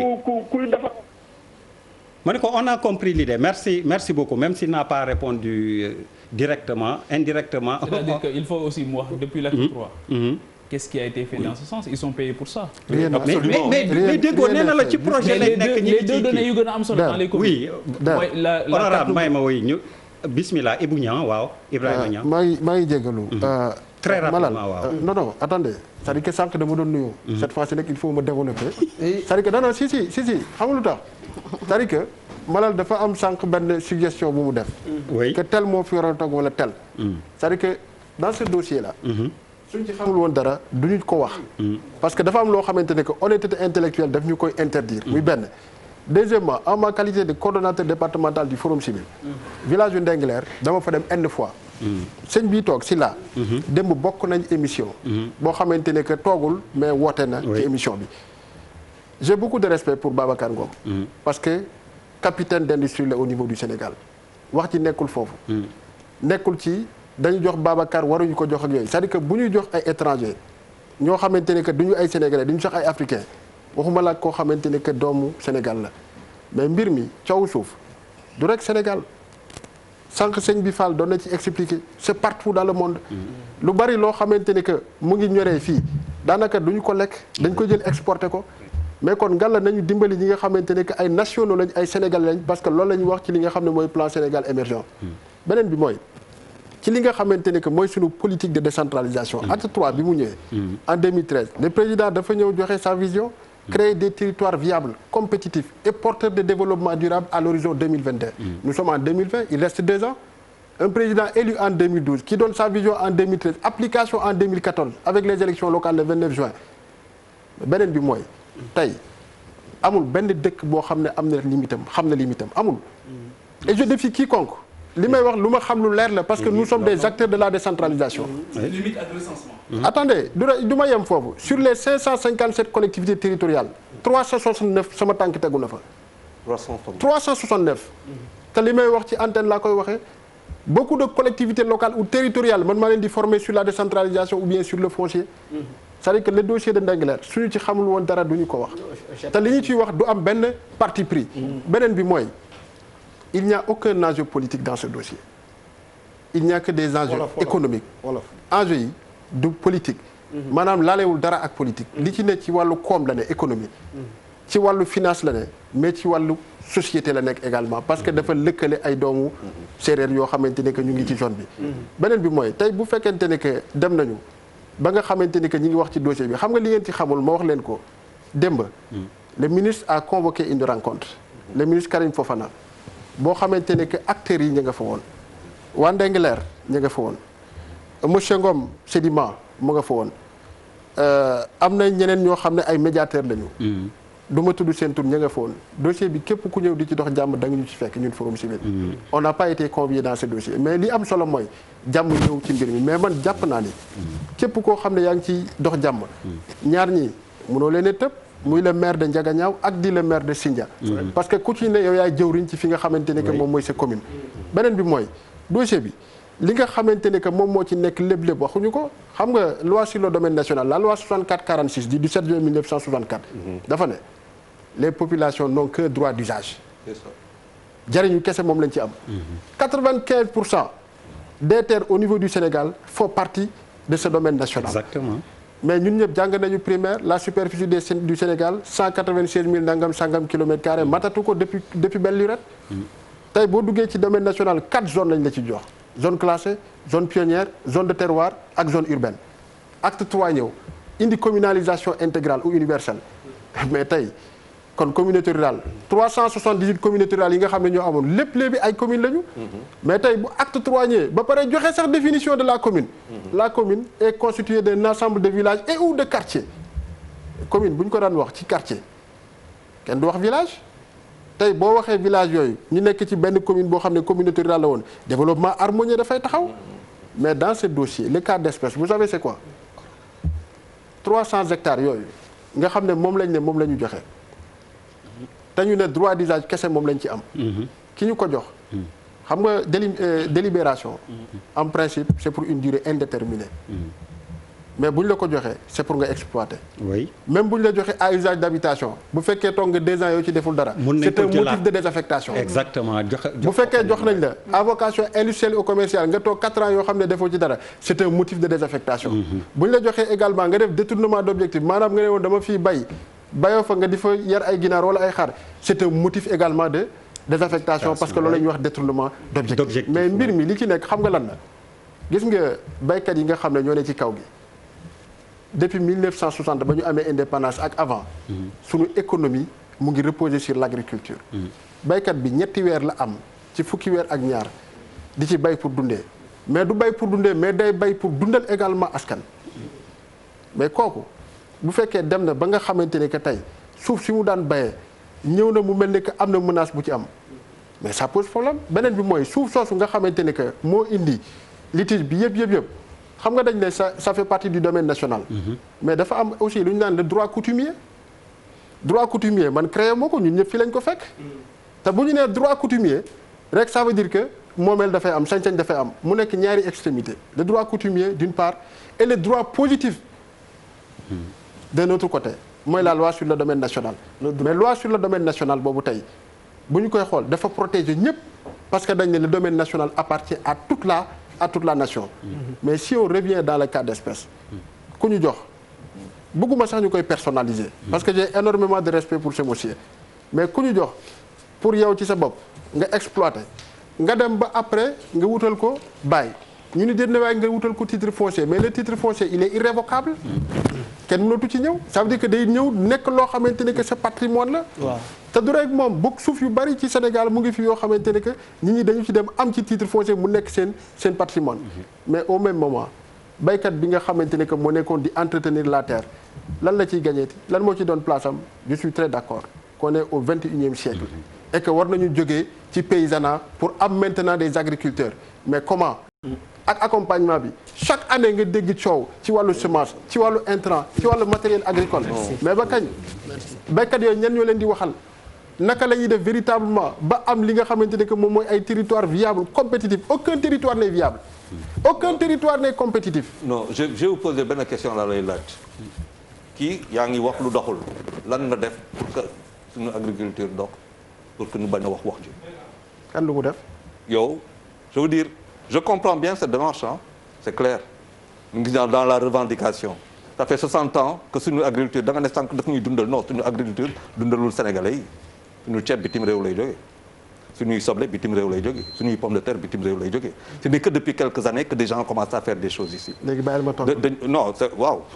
boo guddalee trop aussi danga may rek ma cof tuuti. ba pare ñu may tam ndaw si mu. non xam nga moom moo ñaanoon non parce que. non dafa ñaanoon damay terminer der damay terminer. alors oui mais terminer. waaw d'accord non damay terminer. dafa ne lan laa def. pour suñu agriculture mel noonu. un travail de conscientisation. un travail de formation. partout au niveau du Sénégal. bi ci mujj mooy bi nga xam ne def nañ ko dans le bassin arachidier. avec les agriculteurs. bande annonce bi dégg ngeen ko au niveau de vos. mais c'est pas un truc personnel. je pense qu'il faut comprendre. non rien n'est personnel Bouba rien n'est personnel on est en train d'expliquer c'est-à-dire que. nañu déglu aussi. ci loo xamante ne que moo ñu jëmale kanam gis nga dans cette histoire ñun ñëpp dañu bëgg solution am. exactement parce que jàmm jooju moo ñu non dama ko wax bu mu ne li nga def moo tax ma ne personnel. très bien je suis d'accord. honorable enfin kay. góor ñi di wax rek. en tout cas. bii alors mais moo tax moom laa njëkk nuyu moom laa njëkk bàyyi rek maa ngi leen di dellu di nuyoo encore une fois di wax ne débat bi vraiment lu am solo la. parce que li ñu fi indi yëpp ñun ñëpp ñoo bokk yéene bi. oui yéene bi aussi mooy fexe ba nga xam ne solution am na. ci solution boobu aussi man damay compatir ak ñi nga xam ne ñoom ñaay waa Ndingler. parce que nag ñun kaw yi dañuy xam ne suuf boo xam ne yaa ko moom wala enfin yaa fa nga dëkk fa nga juddoo fa la say maam nekk loolu day nekk patrimoine ci yow loo xam ne da ngay jàpp ne ku ko jël dafay mel ni dafa jël sa ruu waaye nag loo gis rek dafa am fu mu war a tegu ak ci yoon ci loolu may wax ni olof yi dañuy wax ne réeroo amul ñàkk waxtaan moo am ñàkk waxtaan mooy solution day am parce que lu jafe-jafe am ak lu situation métti rek su fekkee ne toog nañu waxtaan rek daañu trouver ay consensus daañu trouver terrain d'entente damay revenir ci li sëriñ bi wax léegi ci ne Sénégal su fekkee ne suuf si dafa nekk 100% 5% moom lañ ci am ci loo xam ne des terres immatriculées 95% yëpp mi ngi ci domaine national effectivement wala 94%. loolu aussi ñu xam ne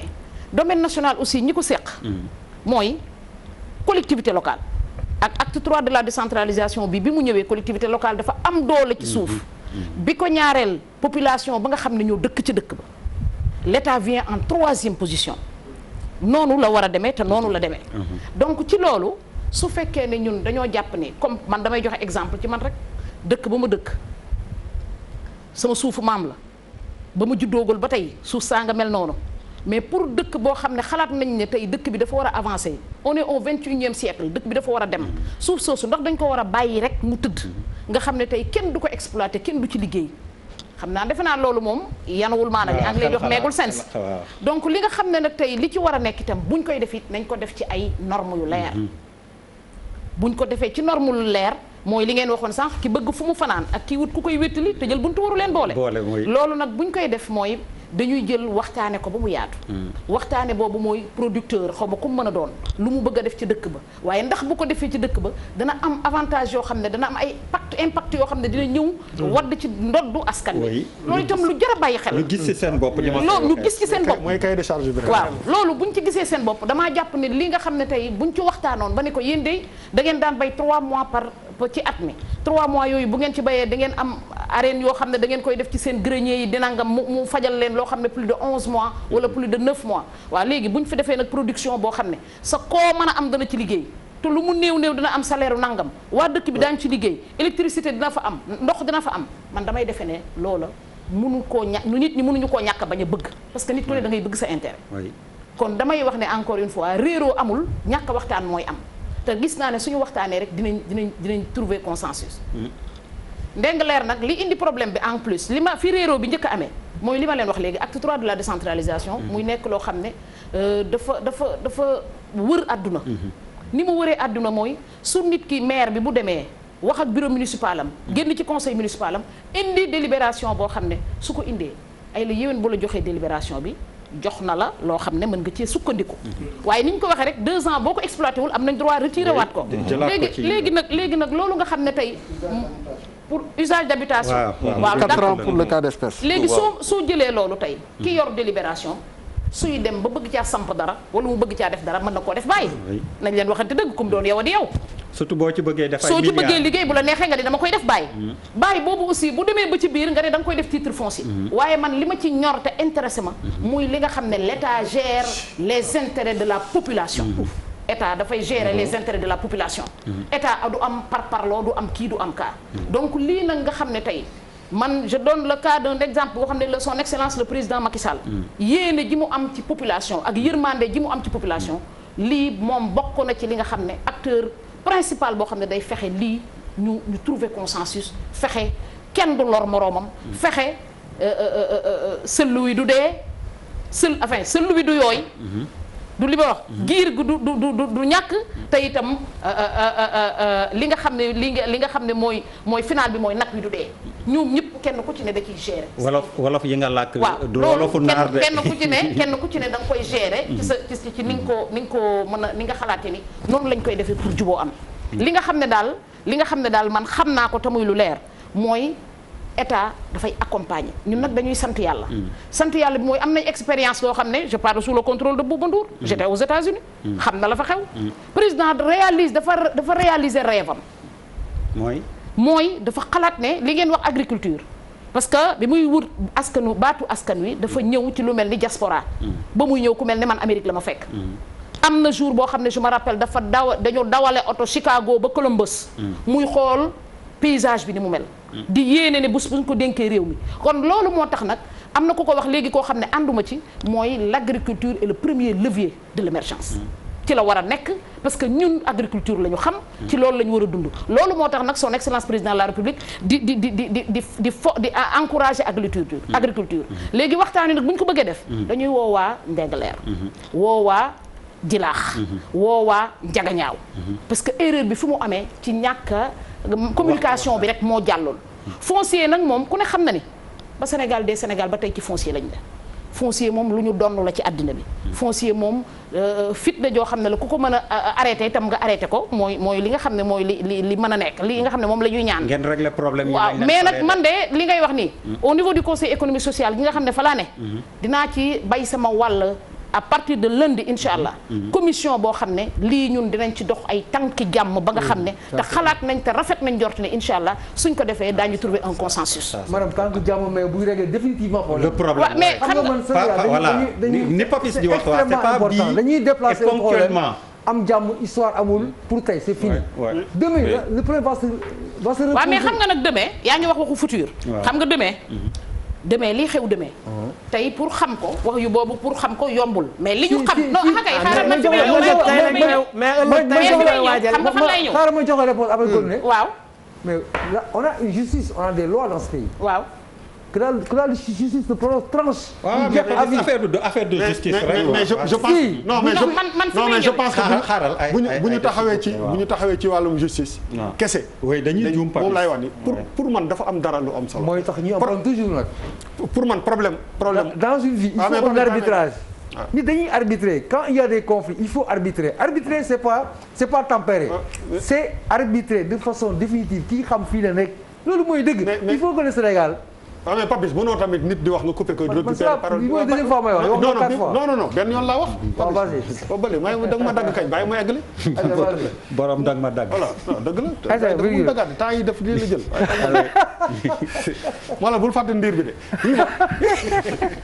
oui ma en fait en réalité non en réalité dëkk bi am na ministre non dëkk bi am na ministre boo xam ne ñu ngi siy jóg di ci dox ay jéego. loolu c'est une chose mais dafa am situation yoo xam ne pour man bu amee man damay interpeller même Pape Babacar Ngom qui est effectivement un champion pour man coow li daf ko war a gën a moom teg ci ndoddam li loo xam ne lu moo ëpp importance mooy lan mooy que il a la responsabilité ci zone boobu mu nekk. lépp lu mu mën a def pour développer ko. école mu def ci plus. parce que en réalité bu ñu nee ñun Sénégal lañu. waaw mais attends non mais dama ne aujourd'hui ñun xam nga yéen xam ngeen détail dama ne li ma xam daal ba xam ko. mooy Sénégal bi ñu xam mooy que situation yi bu mel ne bu tollee fii normalement dafa war a am lu mu yee. dafa war a am problème yu mu régler du problème mu rek les délimitations moom laa doon wax sànq qu'est-ce que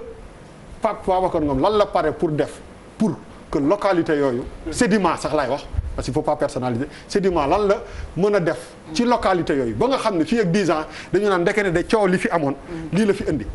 rendez-vous dans 10 ans rendez-vous dans 15 ans et je pense que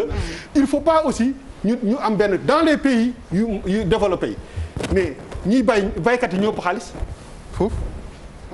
mais ñooy milliardaires yi mais il faut que ñu commencer am vision boobu boo xam ne comment te loolu nen rek nga ko mën a defee en les impliquant si développement wu localité bi si wàllu mbay et je pense que loolu c'est une question très importante il faut que baykat yi commencer di gagner xaalis comme ni nga ko war a gagner ñu bañ leen rek téye si benn xam nga Sénégal Assane Sylla Charles c'est Assane vas-y vraiment kontaan naa bu baax parce que déglu naa fi wax yu bari yoo xamante ne bii daf ñuy gën a réconforter ci li ñu gëm ak li ñu indi woon fii Papis wax na lu am solo avant sentiment na dëgg taxaw ba pare c'est extrêmement important man dama gëm naa loolu gëm naa li buuba wax ci vision ñu am ko du ma ñëw ci considération yi malal doon wax parce que sawaay wax na ko bon c'est pas important li ñu ëppal solo ñun mooy wax nañ fi léegi Sénégal à peu près ci recherche yi nga xam ne ñun def nañ ko am na 3 800 000 hectares yoo xamante ne bi mi ngi ci réew mi te war nañ koo mën a bayee 3 800 000 hectares yu nekk ci réew mi yoo xam ne war nañ ko mën a bayee li nga xamante ne bii moom la ñuy joxe suuf man conseiller municipal la si commune laa nekk commune bu Diourbel suuf après délibération bi nga xam ne le conseil municipal moo koy def dafa am une commission d'attribution boobu maire bi ci la bokk impôt et domaine ci la bokk il est le président oui non on dañuy wax rek 5 personnes yi mu composé pour que nit ñi xam ñooñu ñooy toog war a wax ne diw mi attribué nañ ko suuf maire bi la cadastre la impôt et domaine urbanisme finalisé nag par le représentant de l'État nga xam ne bu ñu attribué mooy préfet wala sous-préfet bu ñu attribué ba pare kooku mooy validé ñu ne diw mi attribué nañ ko kon ça veut dire que ni li fi xew nag Sénégal seen problème xam nga lan la lu si ëpp si communes yi amul li nga xamante ne bi mooy dañuy jékki-jékki rek jël benn suuf mairie ba dem def lotissement délimité mais dëkk yu ci nekk am na fu mu yem mais fu mu yem ñàkk bu ñu ko ñàkk a délimité terewul saa bu ñu bëggee lotisser li topp si dëkk bi impôt et domaine mooy dem cadastre urbanisme ñu délimiter benn zone. mais ça c'est en matière d'habitation ñu lotisser loolu en matière d'habitation. bu fekkee en matière d'agriculture la aussi dafa am bu ñu la attribué ba pare yow da ngay dem cadastre ñu délimiter la am na ay plan ñoom ñoo lay génneel plan de délimitation wu suuf si ñu la jox naka lañ ko délimiter ñaata la ak fan la toll. levée topographique. loolu am na ci Sénégal mais suñu agriculture bi comme ni ñu ko fi waxee léegi dafa bari ay entreprise étrangère sans sax ñu ñëwagum ci Sénégal comme ni ñu ko waxee yoo xam ne ñii jox nañ leen 80 000 hectares ñoo xam ne ñii jox nañ leen 40 000 hectares ñii 20 000 hectares ci réew mi actuellement ñi ngi exploité. waxoo 200 waxoo 2000. je ne parle pas de 300 hectares wala 70 hectares yi je parle des étrangers ay hollandais ay italiens ay français des indiens 20 000 ak 40 000 yoo xam ne ñii 20 000 ñii 30 000 j'ai la liste ici boo xamante ne bi mais on peut dire que presque 280 000 hectares à peu près am na ay étrangers yoo xamante ne bi ñi ngi moom instant bi ñii di bay ceeb ñii di bay mboq ñii di bay leen di ko au lieu ñu jaay ko d'abord ci dëkk bi mais dañ koy exporter parce que ils s'enrichissent avec jox nañ leen suñu suuf. et ça rend pas xaalis bi ñu yóbbu. xaalis bi aussi ñu jël ko di koy yóbbu loolu c'est un problème boo xam ne c'est vrai que lii nga xamante ne bi moom moo am dañu interpellé ci lii nga xamante moom moo am ci problème mu Babacar Ngom moo tax sama début wax ma ne lu ndaw la 300 hectares lu ndaw la par rapport ak li fi étranger yi di jële di ko yóbbu bitim réew loolu lu ñu war a régler la État du Sénégal aussi mooy premier responsable ci parce que ñu ngi wax léegi ne way cahier de charge d'accord par exemple boo ñëwee tey yow nga indi sa projet ci sama commune mën nga wax ne way ñëw naa commune Diourbel bëgg naa fi tant de hectares lii laa fii bay lii mooy retombées yi bëgg naa jël waa dëkk bi ci emploi bi dinaa fi indi ndox dinaa fi loolu di nga ko def ci projet bi mais le problème mooy ndax di nga ko respecté wala déet su fekkee respecté woo ko clause yooyu dañ ko war a dañ la war a sanctionné dañ la war a sanctionné ci loolu mais d'abord avant que dëkk bi sax promoteur bi di ko état moo ko war a njëkk a jox loolu état du Sénégal moo war a njëkk a jox village bu mu mënti doon ndox courant poste de santé école ak yoon wu fa jaar loolu responsabilité état du Sénégal suñu paree ci loolu nag mën nañu wax ne yow entrepreneur bi ñëw di bay si teg nañ la lii par exemple en termes de fiscalité pour saafara woon tey problème mu 80 000 hectares 100 000 hectares yu ñu jox les saoudiens les 80 000 hectares yu ñu jox les marocains machin ñoom ñëpp li ñu leen waroon wax mooy que di produit yi ngeen xam ne moom ngeen di bay ci réew mi balaa ngeen koy génnee ngeen jaay ko ci réew mi ba pare. Mais quel est le rôle des collectivités locales dans ça c'est-à-dire toi en tant que conseiller municipal. yan jéego ngeen ci dox au niveau de votre propre mairie. non jéego yu ñu ci jox mooy superviser. jéego yëpp yi nga xam ne moom la ñuy dox ci li nga xam ne moom moo di conseil municipal bi pour bu ñuy attribuer suuf. mooy superviser ndax kii ñu jox suuf si yelloo na ko wala déet. su fekkente ne bi yelloowu ko li ñu mën a def mooy ñu ñëw taxaw dénoncer ko par exemple man maire bi nga xam ne moom laa nekk. su fekkee doxal na loo xamante ne bi jaaduwul dama koy dénoncer mais su fekkente ne bi le maire est dans une coalition majorité mécanique comme ce qui se passe à l'Assemblée nationale c'est une délibération après on vote. donc baatu Assane Sylla benn baat lay doon ci mbir mi. ba tax na il y a problème dans ce sens là. ku ci nekk xam ne ne. Assane ni ngay waxee yomb na affaire mais Malick Fall waxoon na moi j'ai formé le conseil municipal de Diourbel. non dama la bëgg a wax ni. en réalité notre grand problème moom lay wax ni mooy que boo demee ci dëkk yooyu ni ñuy attribuer terres yi la plupart du temps du jaar yoon c'est pour am na ay maires yoo xam ne sax dañuy société entreprise day ñëw ñu jël fa ay action avant ñu joxe mais attribution bi ngay wax nii attribution bi ñu joxee suuf si loolay dëgg boo demee ma ni waa mbaan ñëw nañ fi moo yam fépp ma ni non defal ndànk rek Assane on est d'accord ci li ngay wax xam nga lan la ñu war a d'accord lenn la ñu war a d'accord mooy bu ñu nekkee Sénégal lu mu rëy c'est un petit village li fi xew li xam nañ ko dama ne lii indi problème bi gën a bëri mooy que ñiy utiliser seen position pour s'enrichir non seulement pour joxe suuf mais da ngay am ñoo xam ne dañuy am ay part ci activités yi nga xam ne ñoom ñoo fay nekk et loolu moo gën a bëri fuuf mooy problème bii indi problème mu suuf yi lu bëri mooy que gars yi kuñ ci fal waxuma sax waxuma ministre dama wax que ni et ça c'est une réalité il faut pas ñu omettre ko bien sûr que Sénégal fii boobu ma tojal la yax bi bokk Sénégal ngay chef religieux ngay magistrat ngay généraux ngay ministre ngay DG ngay haut fonctionnaire ñëpp jox nañ leen ay suuf ci Sénégal comprendre nga suuf soosu ñu leen jox ci réew mi ça n'engage que lui. waaw dama ne. ça n'engage que lui. bien sûr amul problème parce que on n'est pas sûr de ce qu'il dit. waaw mais on n'est pas sûr de ce qu'il dit donc ça n'engage que lui. dama ne fii Sénégal attribution wu suuf yi bëri na fi man def naa ci ay recherche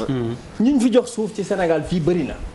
su fekkente ne bi dañu bëgg a régler problème mu suuf bi rek Sénégal nañu ko auditer képp koo xamante ne bi def nga spéculation ci suuf si wala ñu joxoon la suuf soo xamante ne bi yow bi nga koy déclarer da nga déclarer woon ne fii dama fiy def hôtel wala dama fiy bay te bayuloo fa ñu nangu ko loolu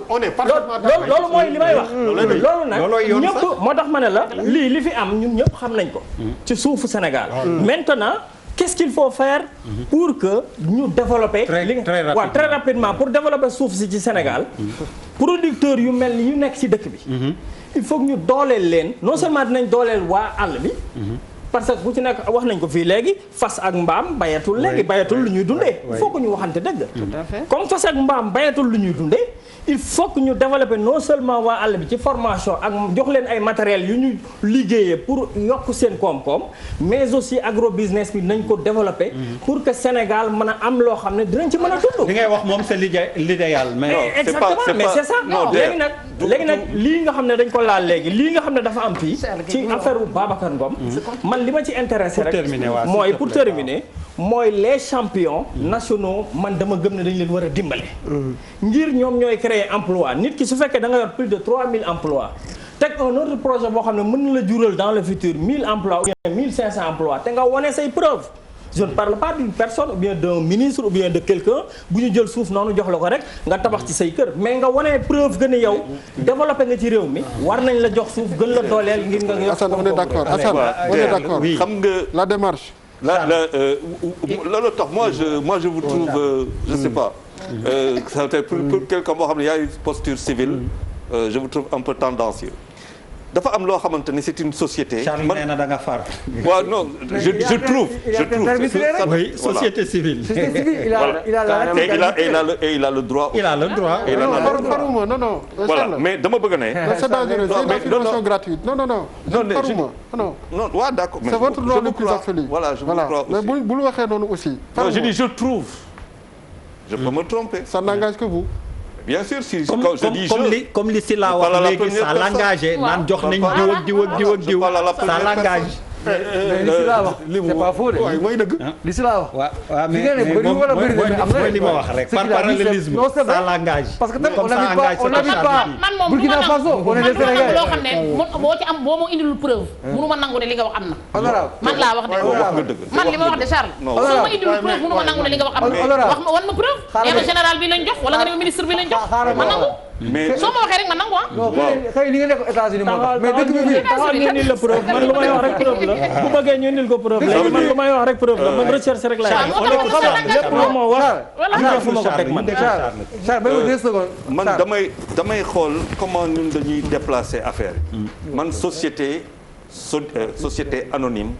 Sedima loolu laa jàpp ak Ndengler société laa jàpp pas oui activité économique investissement agriculture ne am loo fay def nga ñëw def lu ngay def yëpp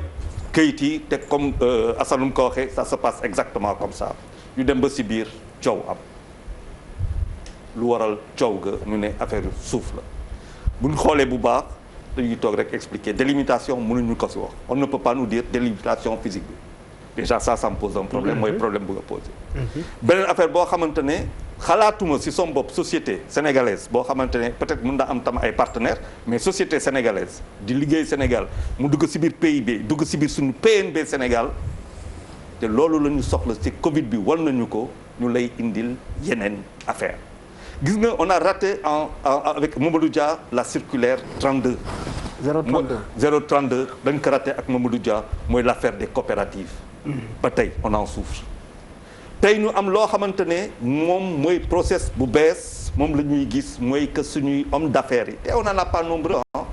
ñuy jël seen xaalis di ko investir parce que mën nga tabax tam ay immeubles c'est la chose la plus simple nga ngay vivre de tes rentes nga dugg ci biir agriculture pour aller vers l'agro je me suis intéressé à ce qu'il fait waaw parce que il y a quand même 2 forages de 250 lu mu tudd mètres cubes l'heure ça fait 250 000 litres d'eau il y a des bassins ay bassins lañ fay def il y a un certain nombre de choses est-ce qu'il va respecter ou pas je suis d'accord avec toi kooku dafa doon loo xamante ne wala que plus l'autre partie RSE moom lay booba di poser la partie RSE par rapport RSE mooy lan responsabilité sociétale de l'entreprise xam nga bàyyi ko voilà de l'entreprise mooy lan la fay tabax est-ce que dina fa defar école est-ce que dina fa defar kii loolu yëpp defe naa xalaatuma que société laay wax ba léegi xalaatuma nga ñëw di def yooyu ci jamono ñu toll yi état ak lu muy wax ak politique RSE fu mu ko teg yooyu tegoo ko ci kii tegoo ko ci biir pipeline bi c'est-à-dire amul sens par contre ce que je constate mooy que tous les vendredis bu ñuy toog dañuy toog fii di wax suñuy mbokk dañuy buuba tubaab bi fii ah mais non je suis Charles pourquoi nga ne buuba ne tubaab non je te dis tu parles souvent des tubaab mais non comme moi non je parle comme tout le monde voilà non boo nee buuba tubaab bi fii duma ko nangu jëlaat ko jëlal ma delloo non Charles jëlaat ko rek non je prends non ni nga koy waxee moom moo kii buuba tubaab bi maintenant je l'assume man bañuma tubaab bi damaa bëgg Sénégal non je l'assume je dis quand moi tous les vendredis damay toog di ne voilà merci tubaab yi ñoo jël tali bi tubaab yi ñoo jël station d'essence yi tubaab yi ñoo jël lii ñun amul nous sommes dans un monde boo xamante ne tey te Covid wan nañu ko pendant que tubaab yi sont en train de multiplier de faire leur moi j'ai une question waaw mais tu peux me laisser finir un peu bien sûr. waaw c'est-à-dire que nous sommes dans nos contradictions quand on a raté comme tu l'as dit tout à l'heure 032 circulaire boobu tey ce sont les privés ce sont les secteurs privés te amul dëkk boo xamante ne dafa développer sans la petite et moyenne entreprise et sans le secteur privé ce n'est pas vrai que de penser que c'est nos paysans déet il faut ñu accompagner leen foo ñu ñëw indi leen assistance parce que ñoom ñoo nekk ci kaw suuf foog ñu jox leen loo xamante ne ils en ont besoin pour que suñu doom yi bañ a jël ci gaal yi et c'est ça le véritable rendez-vous c'est pas allez Pape Djibril uniquement pour après non après c'est pour toute l'émission c'est pour la table dama bëgg a xam est-ce que deuxième partie jot na de war ngeen gaaw pourquoi dans cette histoire là pourquoi l'acquisition terrain bi est-ce que c'est dans la légalité parce que man dama bëggoon ñu déparer sur les principes de légalité ba pare oui door a négocier ji non il les a eu légalement quelle est la situation qui se présente est-ce que acquisition bi elle est légale ou pas acquisition terrain bi moom c'est la première question mën naa ko wax ne ko acquisition terrain bi bu fekkente ni problématique gu Ndingler la ak le promoteur ni mu amee ay kayitam dafa leer maanaam délibération la am en 2012 délibération la am en 2012 en 2015 mu déposé bail 2019 mu am titre foncier mais loolu yëpp mu am nag ci processus la jaare processus mooy da nga am looy fay ba def naa ci enquête fay nañ défrichage bi presque mat na 77 millions de francs ci défri parce que àll boobu ay guy la woon ak ay ñax donc dindi nañu ko j'ai le contrat ici bi nga xamante ne bi mais c'est là man am naa benn question bu may laaj oui moi j'aime bien les nit ñi assumer moi dama bëgg c'est-à-dire que il faut ñu bu ñu nekkee ci plateau àddina bi du ñu seetaan ah sa position li ngay wax ni kenn du ci dindi dara mais je suis désolé il faut l'assumer ça parce que non parce que en parlant on dirait que yow tu es un observateur qui est complètement truc. c'est éloigné un peu éloigné alors que c'est pas ça. te dafay damay gëstu. man damay gëstu non soo ma waxee ne ma comme si man. non damay gëstu ci lépp non xam nga nooy bañ. nooy bañ li ngay wax. li ngay wax dafa jaar yoon. je ne parle pas du contenu de li ngay wax mais man su ma xamoon parce que booy wax ni. c'est comme si yow benn observateur nga. et dans cette histoire là. je pense que tu es plus qu'un observateur parce que ni nga maîtriser dossier bi baax na on a besoin de ces informations mais quand même fii jàkkaarloo la il faut quand même assumer position que ni par exemple tu défends quand même une non xam nga lu tax non der may ma dafa interpellé man je ne suis pas là pour défendre qui que ce soit je suis là pour éclairer sama gis-gis man bitim réew laa nekkoon ñëw fii jaar naa ci agriculture am naa ci expérience xam naa lu bari ci réew mi di chef de parti je ne suis pas là pour défendre Sedima je ne suis pas là pour li ma bëgg mooy ñu xam ne Sénégal am na ay entrepreneurs yu nekk ci réew mi dañ leen a war a kattanal dimbali leen ngir koom-koom am ci réew mi loolu dafa leer li ci des mooy que ni àll bi ci boppam nit ñi ci nekk di bay ñu dimbale leen teg leen ci condition yoo xamante ne bi dinañu mën a bay mais du tere mbir bu amee tege ci sama kanam damay gëstu ji quand même ñëwuma fii buuba man pour di nelaw damay dem ma xool qu'est-ce qui s'est passé demander Sedima lan mooy seen problème qu'est-ce qui s'est passé ñu wax ma boole loolu yëpp ma xam ma ñëw fii ma def analyse ma wax ko nit ñi dégg ko pour leeral Sénégalais yi la mais je ne suis pas là pour Massamba ou bien pour ma def alors Pierre Da Silva on a reçu l'information depuis sànq boobu ba léegi maa ngi doon xool fu ma koy waxee dëkk bi tàng na fan yi lool ñu waxaat rek inna lillahi wa inna ilayhi rajiun Mamadou Bamba Ndiaye nekkoon ay jamono ministre chargé des affaires religieuses sous maître Abdoulaye Wade def na ko levée du corps bi hôpital principal bi mu gaañoo lañ koy amale bu 10 heures jotee incha allah ci samedi ji lañ koy jébbal boroomam kon ñu ngi koy massawu Sénégal yëpp di ko jaal njabootam di ñaan yàlla xaare ko àjjana Mamadou Bamba Ndiaye ni ngeen ko gisee noonu moo ko def ñu dem deuxième partie